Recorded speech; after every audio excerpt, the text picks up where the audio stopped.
What's good, YouTube? This is the Only Big Green Yu-Gi-Oh! And I am back with another deck profile.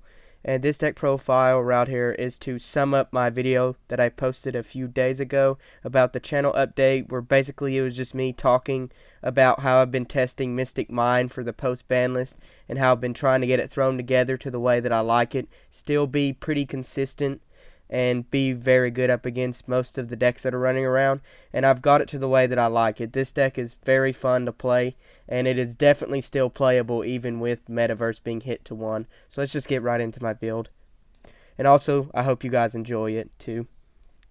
Start off, I only play one monster. I had to cut Lilith, sadly, just cause I really didn't have that many uses for her. My only main use for Lilith was to just get to my Mystic Mine as fast as possible through setting Metaverse from the deck. Now that Metaverse is at 1, I mean, that's a 1 in 3 chance that you're going to be getting Metaverse, not the 3, the 3 out of 3 chances originally with Metaverse being at 3, so I did sadly cut her. But the one monster that I do run is Michion the Time Lord, and I'm still playing him in this deck, even like with the new ban list and how the meta game has changed a bit, not a whole lot, but a bit. If you guys don't know, all the Time Lords have the same effect as it can't be destroyed by battle or card effects, and neither player takes battle damage involving battles with the cards. And also, all Time Lords share the effect of they shuffle themselves back into the deck during the standby phase. But the one thing that Time Lords don't share is their battle effects. And his battle effects is whenever he battles, period, at the end of the battle phase, he halves your opponent's life points, which you can see why I would play him, especially because it gets them below. It takes less burn cards, and I can kill them super fast, especially if they're under Mystic Mine. And speaking of Mystic Mine, the 3 Mystic Mine, of course you're going to play 3 of this card. As long as this card is at 3, you're going to be playing 3. If your opponent controls more monsters than you do, it locks them completely out of the game. They can't activate monster effects. They can't even declare attacks. And that is monster effects in general. So that means no graveyard effects, no hand traps. They can't even activate effects in the banish zone if that comes up. So it's really, really good card. And it's a very annoying card if you're having to face somebody using it.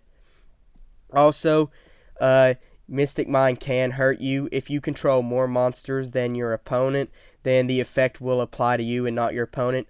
Be aware of that, and that's only if you're running like more monsters than I do, or like a more base deck that summons monsters.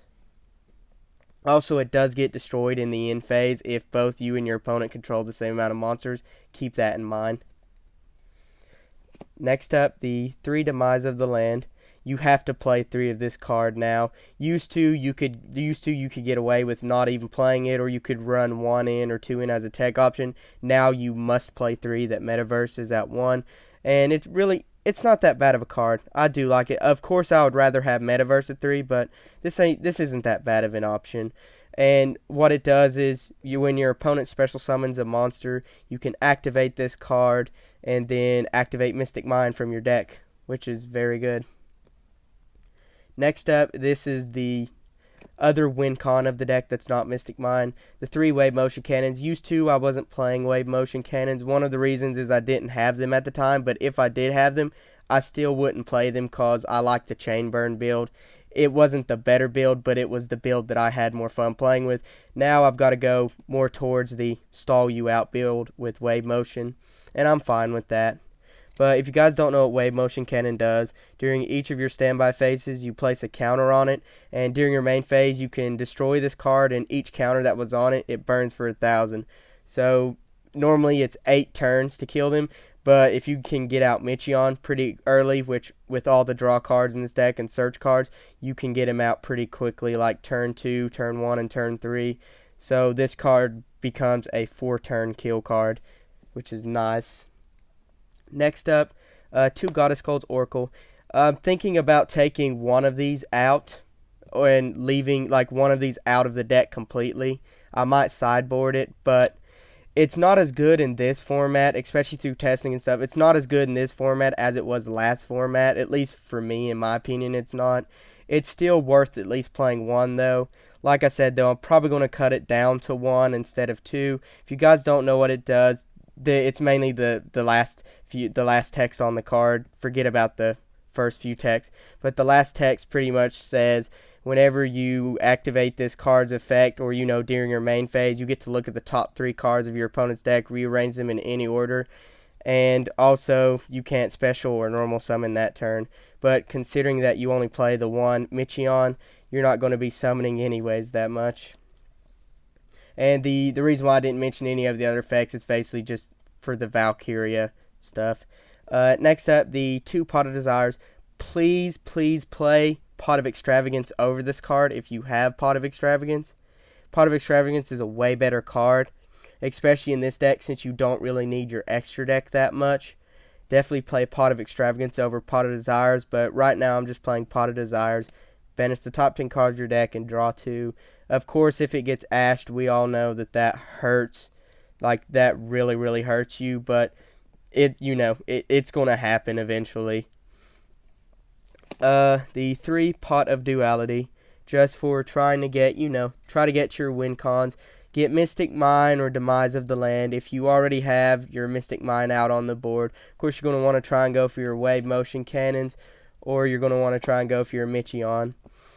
Card is really good, and also since it has the special summon thing, a lot of people don't know, but Time Lords are normal summons. They're not special summons to summon themselves, so you can still summon the Time Lord under the Pot of Duality, which is really nice.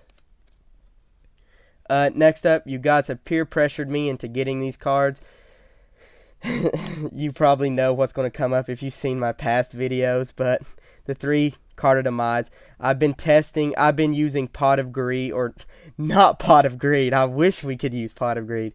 I've been using the Reckless Greeds as proxies for Card of Demise in testing, mainly because you guys are all the time telling me you should really buy the Card of Demise. And I've been testing it, and it's like, shoot, I think I will buy Card of Demise after the testing, especially now that Metaverse is hit to 1. Helps me get to Demise the Land faster, where with Reckless Greed I'm sitting there and waiting. But yeah, I'm very happy that I've been peer pressured into getting these things. These things are very good, and I would recommend, if you don't have them, definitely get them. I mean, drawing until you have 3 cards in your hand in a deck where you only run 1 monster, you're just going to activate everything, redraw 3 cards, and then reset everything again. And also, your opponent takes no damage the turn that you activate it. Michion easily gets around that because he halves their life. He doesn't damage them or nothing. So you can still use Michion's effect under the Card of Demise, which is very good. Onto the traps. It's sad, but the 1 Metaverse, of course it would be 3 if it was at 3. It's the better version, or where is it at?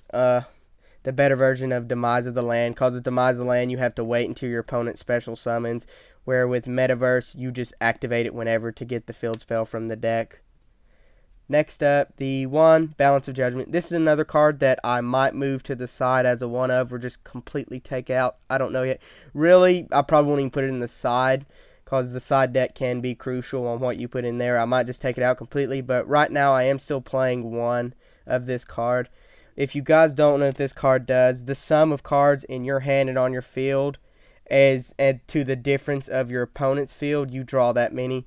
So pretend that these are your opponent's monsters, and your opponent has a set back row or something, and then you have a card in your hand.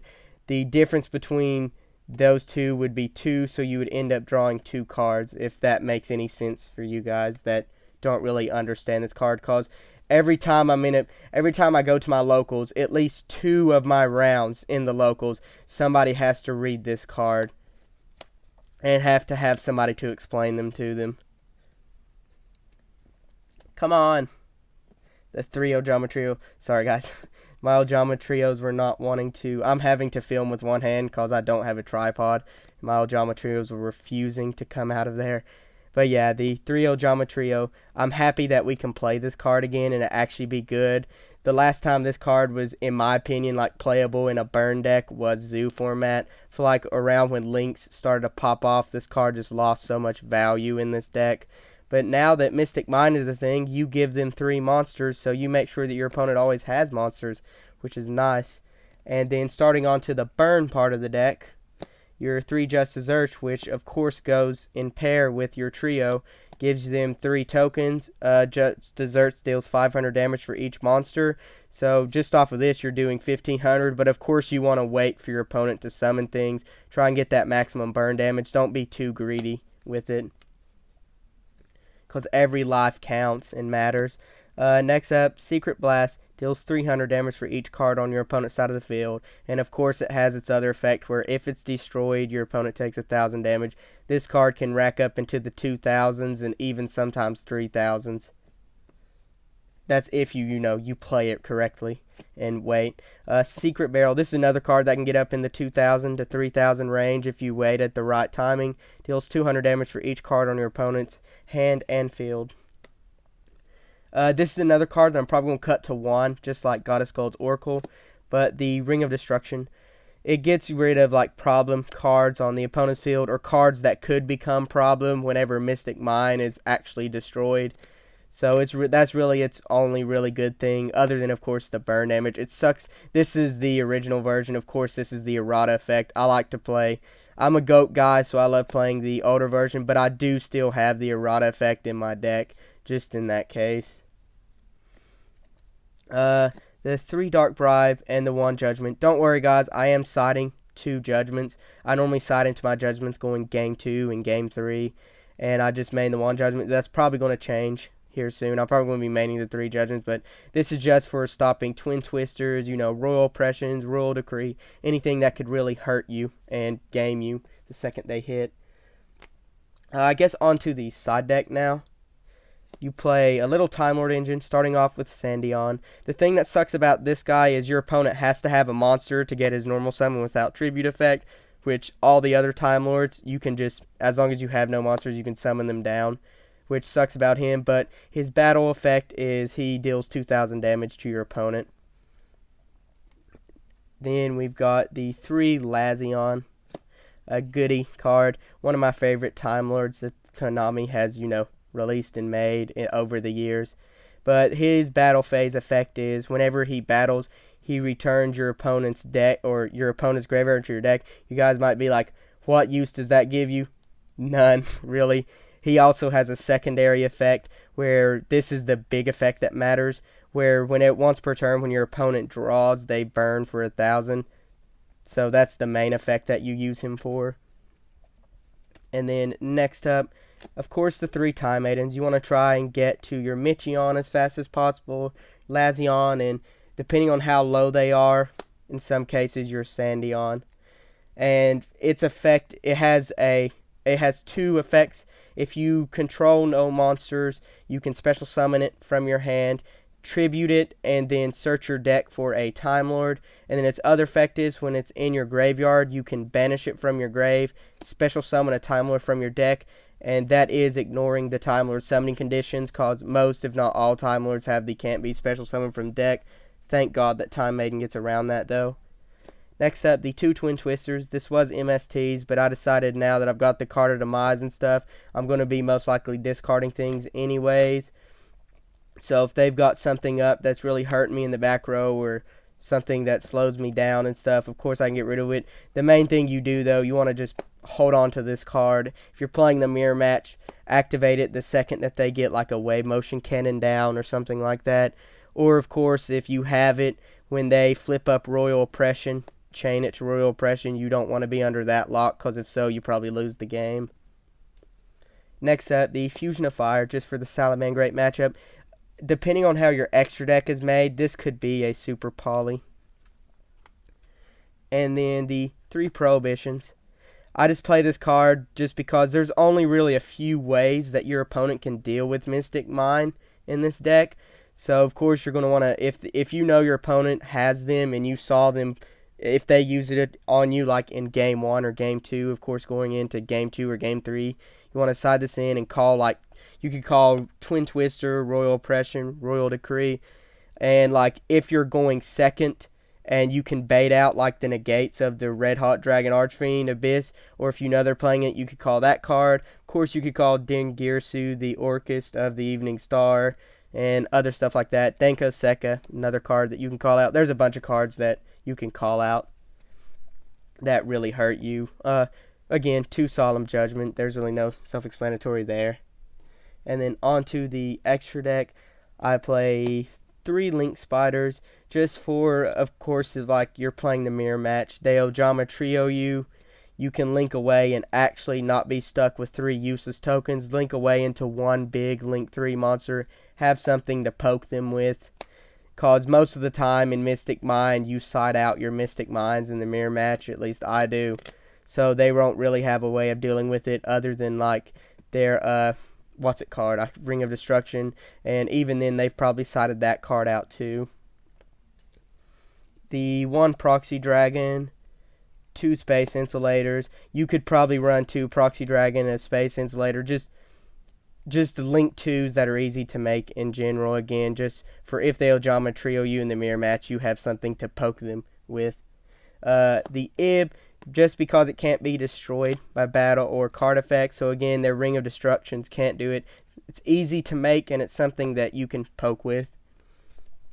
Deco Talker, again, just something easy to poke your opponent with in the mirror match. Gaia Saber, the same excuses of everything else. Borreload, which is possible. It's very hard and like very situational, but if you somehow get into the like if you have a Time Maiden, cause I normally side in my Time Lords going into games 2 and games 3. If you're playing the mirror match with Time Maiden and then like the Ojama Trio tokens and stuff, you can make this guy, which is funny. And if that happens, your opponent's not in a very good situation. Of course, you could play other Link 4s like Saryuja. Just all of these are possible. They're just very, very situational and very tough to get out, but you could really just play anything. The 2 Super Dreadnought, just for your Time Lords. If you can somehow get 2 Time Lords out on the field at the same time, go into the battle phase, use their effects, and then go make this guy. Or if depending on what you're facing, you can get him in defense. If you're facing a deck that can fight you back, if you're not facing a deck that can really fight back, of course, go into him in attack mode, use him as a beater. This guy just burns for 2k, and it's real nice. And then the Salamangreat Violent Chimera, just of course for your, if you play Super Poly or your Fusion of Fire. Anyways, guys, I hope you enjoyed this video. This is a long one. This is a video that I've been planning to make for a while now. I was just trying to get all the cards for it, get testing done, try and get the deck to the way that I like it, because I don't want to bring a deck to you guys that I'm not confident in or that I don't have at least fun with. And I finally got the deck to where I can be confident and I can have fun with even when it's not going well. Anyways, guys, I hope you enjoyed the video. This has been the Only Big Green Yu-Gi-Oh! And I'm signing out.